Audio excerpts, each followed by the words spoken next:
हर हर महादेव, जय भोलेनाथ। नमस्कार, मैं साधना पांडे मार्गदर्शन पे आपका स्वागत करती हूँ। दोस्तों, जीवन में जितनी भी आप तकलीफ़ें झेल रहे हैं या फिर जितनी तकलीफ़ें झेल चुके हैं, उनमें से सबसे जो मुख्य कारण होता है वो 3 कारण ही होता है।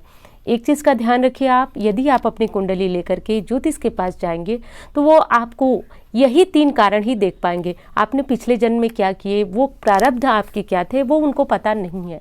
तो मुख्यतः आपकी जो कुंडली होती है उसमें 3 चीज़ देखी जाती है। पहला, देव कृपा आपके ऊपर है या नहीं है, पितृ ऋण आपके ऊपर लगा हुआ है, आपके पितृ अतृप्त हैं, तृप्त हैं, दोष लगा हुआ है, क्या है।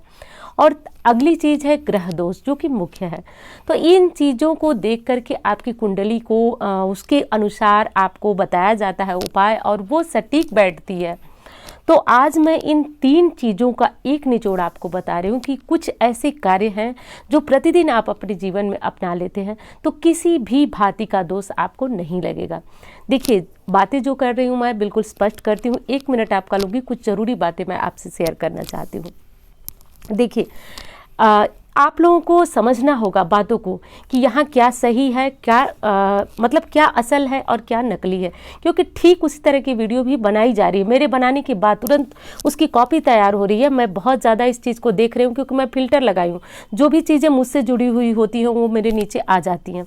तो मेरे कहने का अर्थ ये है कि आप लोगों को समझना होगा, वो लोग भी शास्त्र की बातें कर रहे हैं जो लोग शास्त्र से वो जानते भी नहीं हैं। 18 पुराण है, यदि वो किसी 2 पुराण को लेकर के प्रतिदिन यदि वो 2 पेज पढ़ें तो जीवन में किसी की कॉपी या नकल करने की नौबत तो नहीं आएगी। लेकिन वो लोग ऐसा करेंगे नहीं, और वो भ्रमित कर रहे हैं उन लोगों को जो लोग की सही और गलत में पहचान नहीं कर पा रहे हैं। बाकी जो सही गलत में पहचान करना जानते हैं वो इन चीज़ों को जानते हैं। तो ये तो थी उनके लिए जो लोग इस प्रकार के काम कर रहे हैं, और उन लोगों को बेवकूफ़ बना रहे हैं जिन लोगों को इसकी पहचान ही नहीं है। तो चलिए, इन लोगों को छोड़िए और आप आगे देखिए क्या करना क्या है। तो दोस्तों, जो ये शास्त्र की बातें थी, मुझे ये बातें शास्त्र से याद आई हैं। तो शास्त्रों का जो मूल निचोड़ है वो आपके 3 तरह से ही देखे जाते हैं कि आपके ऊपर देव कृपा है या नहीं है, पितृ आपके तृप्त है अतृप्त हैं, ग्रह दोष है या नहीं है, आपके ग्रहों की दशा क्या है। तो यदि ये कार्य जो मैं अभी बताने जा रही हूँ वो आप करना प्रारंभ कर देते हैं तो ये जो 3 दोष आपके जीवन में जिनका मैंने अभी नाम लिया, ये चीज़ें आपकी स्वतः ही सही हो जाएंगी। देखिए, छोटी मोटी समस्याओं की बात मैं यहाँ पे कर भी नहीं रही हूँ। यदि व्यक्ति बहुत ज़्यादा मेहनत कर रहा है और उसके सारी मेहनत पे अचानक पानी फिर जाता है, और जीवन में एक चीज़ तो आप जानते हैं कि यदि पैसा नहीं है तो अनेकों समस्याओं का सामना करना पड़ता है। कभी कभी तो अपने भी पराये हो जाते हैं, बेगाने हो जाते हैं, बहुत तरह की समस्याएं हैं, क्या गिनाऊं मैं आपको। तो देखिए, तो यदि छोटी समस्या है तो उसका मानव जीवन से बिल्कुल साधारण सा संबंध है। श्री राम ने भी मानव जीवन लेकर बहुत सारी समस्याओं का सामना किया था, और आराम तो वही है स्मशान में, और वो अभी मिलेगा नहीं। तो इसलिए छोटी मोटी समस्याओं पे गौर मत कीजिए। जो बड़ी समस्या है, जैसे कि आप बहुत मेहनत कर रहे हैं और बिल्कुल पैसे नहीं कमा पा रहे हैं, आप बहुत दिनों से नौकरी के लिए तैयारी कर रहे हैं, आप में सब कुछ गुण रहते हुए आप जो है क्वालिफाई सब कुछ कर लेते हैं, लेकिन ऐन वक्त पे आपका रिजेक्शन हो जाता है। ऐसी स्थिति है, घर में बहुत ज़्यादा बीमारी है, इस तरह की स्थितियाँ हैं, तो उसके लिए ये वीडियो आपके लिए एकदम सटीक बैठने वाला है। मुख्य बात कर लेते हैं। देखिए, हमारे जो हिंदू धर्म होते हैं, महीने में 2 दिन बेहद महत्वपूर्ण होते हैं। अपने अपने अनुसार हर दिनों का महत्व होता है, लेकिन अमावस्या तिथि और पूर्णिमा तिथि बहुत महत्वपूर्ण होती है। अमावस्या होती है पितरों के निमित्त। आज के दिन यदि आप कोई गलती करते हैं तो सीधे आपके पितर रुष्ट होते हैं, और यदि कुछ शुभ कर्म करते हैं तो पितरों का आशीर्वाद मिलता है। अब आपके मन में आ रहा होगा इतना महत्वपूर्ण क्यों है। तो देखिए, देवता की कृपा के बिना मनुष्य आगे नहीं बढ़ पाता है। तो ये भी सत्य है कि यदि आपके पितृ आपसे अतृप्त हैं तो भी आप जीवन में कभी भी आगे नहीं बढ़ पाएंगे, क्योंकि देव और पितृ दोनों एक साथ मिल करके ही आपको आशीर्वाद देते हैं, तभी जाकर के आप जो सफलता होती है उसकी सीढ़ियों पर चढ़ पाते हैं। अमावस्या तिथि में करना आपको यह है। देखिए, एक चीज़ को और बता दूं, मैं बातें थोड़ा विस्तृत बता रही हूँ तो आप इसको घबराइए नहीं, बल्कि ध्यान से सुनिए, क्योंकि ये बातें आप हजारों खर्च करके जब कुंडली दिखाने जाएंगे तब आपको पता चलेगी, इसलिए इस बात को ध्यान से सुनिए।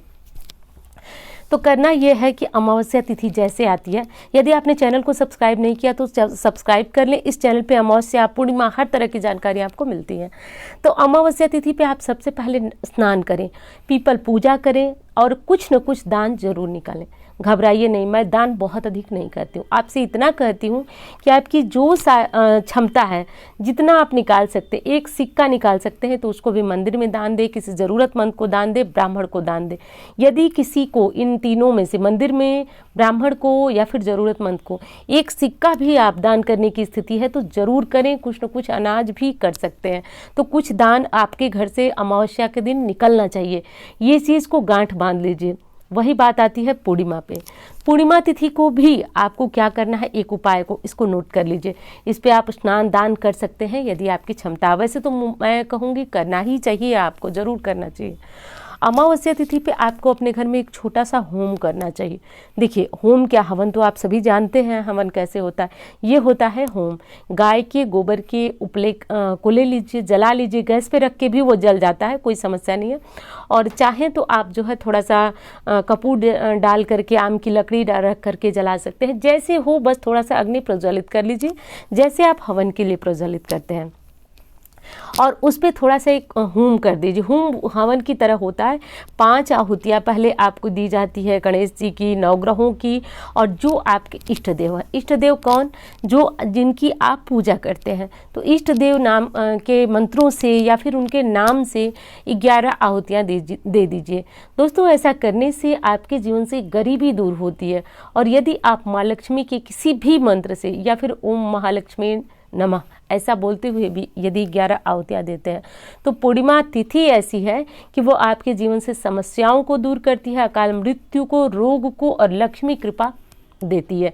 रोग को दूर करती है, अकाल मृत्यु को हटाती है और लक्ष्मी कृपा देने वाली पूर्णिमा तिथि है। मैं आपको एक चीज़ बता दी हूँ, तो इस चीज़ को ध्यान करिए, नोट कर लीजिए इन कामों को।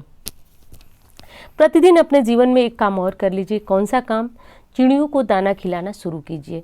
देखिए चिड़ियों को दाना खिलाने से आपके बुध ग्रह मजबूत होते हैं, और ऐसे भी शास्त्रों में लिखा हुआ है कि जब चिड़िया दाना खा करके उड़ती हैं पंख फैला करके, तो वैसे ही आपके जीवन में सफलता अग्रसर होती है। आपके जीवन में भी जैसे चिड़िया पंख फैला करके उड़ती है वैसे ही सफलता के रास्ते खुलते हैं। तो इस चीज़ को ज़रूर कीजिए। यदि व्यवसाय नहीं चल रहा है तो भी करें, घर के छत पे भी डाल सकते हैं। कुछ लोग बोलते हैं छत पे दाना डालने से ये होता है वो होता है।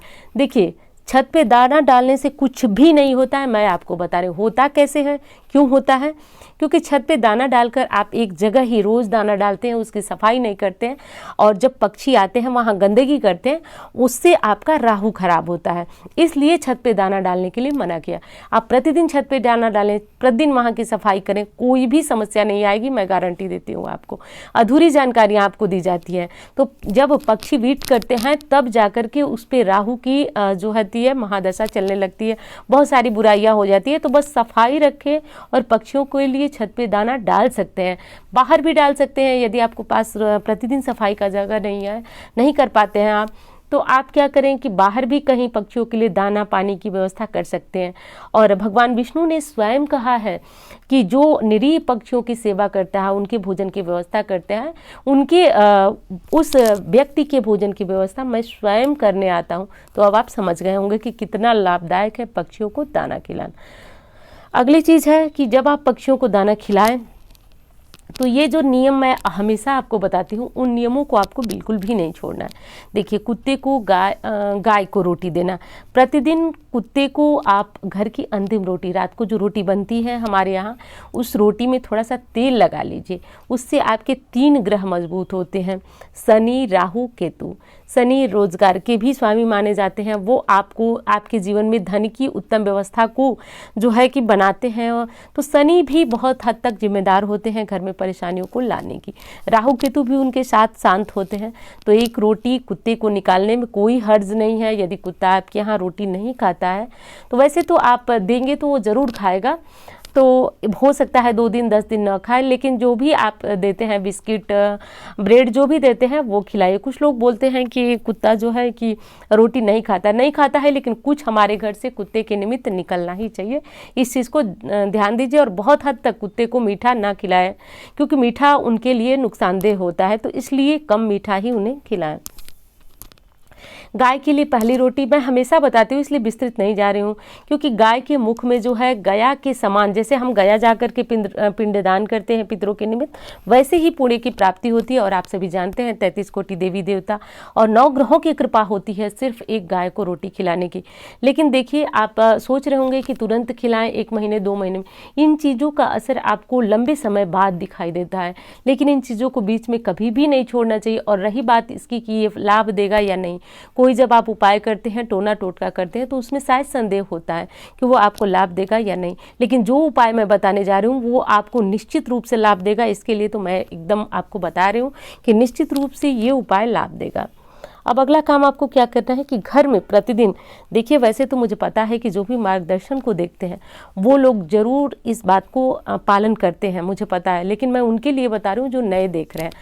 तो 3 दीपक आपके घर में ज़रूर जलना चाहिए। इससे निश्चित रूप से लक्ष्मी कृपा होती है। एक तो आपका घर का मंदिर, दूसरा आपके घर का मुख्य दरवाज़ा, तीसरा आपके घर की जो तुलसी है वहाँ पे ज़रूर जलना चाहिए ये 3 दीपक। बाकी यदि शमी है तो शनिवार को जला सकते हैं, केला है तो गुरुवार के दिन जला सकते हैं, और बेल वृक्ष है तो आप सभी जानते हैं बेल वृक्ष की स्पेशल जो पूजा विधि होती है वो मैंने चैनल पे अपलोड किया, वो देख सकते हैं। तो इन सब वृक्षों की पूजा करने से जीवन में सकारात्मक बदलाव होता है और आपके ग्रह भी अनुकूल होते हैं। अब यदि जीवन में आप किसी बहुत बड़ी मुसीबत में पड़ गए हैं, किसी बहुत बड़ी समस्या से जूझ रहे हैं और वो दूर नहीं हो रही है, तो महादेव को त्रिकालदर्शी कहा जाता है। त्रिकाल यानी कि तीनों कालों को देखने वाले, दर्शी मतलब देखने वाले महादेव हैं। तो आपको इनकी पूजा अवश्य करनी है। इनकी पूजा कभी भी विफल नहीं जाती है। तो इसलिए ये रामबाण अचूक उपाय जो मैंने आपको अभी बताया, और यदि वीडियो अच्छी लग रही है तो भ्रमित होने की आवश्यकता नहीं है। आप जो है चैनल को सब्सक्राइब कर लें। इस चैनल पे आपको शास्त्रोक्त जानकारियाँ मिलती है। और आपको यदि वीडियो बहुत अच्छी लग रही है तो एक लाइक ज़रूर करें, क्योंकि आपके लिए एक बटन होगा मेरे लिए बहुत बहुत बहुत बड़ी प्रेरणा है। इसलिए मैं कहती हूँ कि आप यदि अच्छा लगा तो एक लाइक ज़रूर करें और चैनल को सब्सक्राइब करके रखेंगे तो छोटे त्यौहार हुए, बड़े त्यौहार हुए, अमावस्या, पूर्णिमा, इस तरह की जानकारियाँ इस चैनल पर आपको मिलती रहेंगी। तो उम्मीद करती हूँ जानकारियाँ आपको पसंद आएगी। धन्यवाद।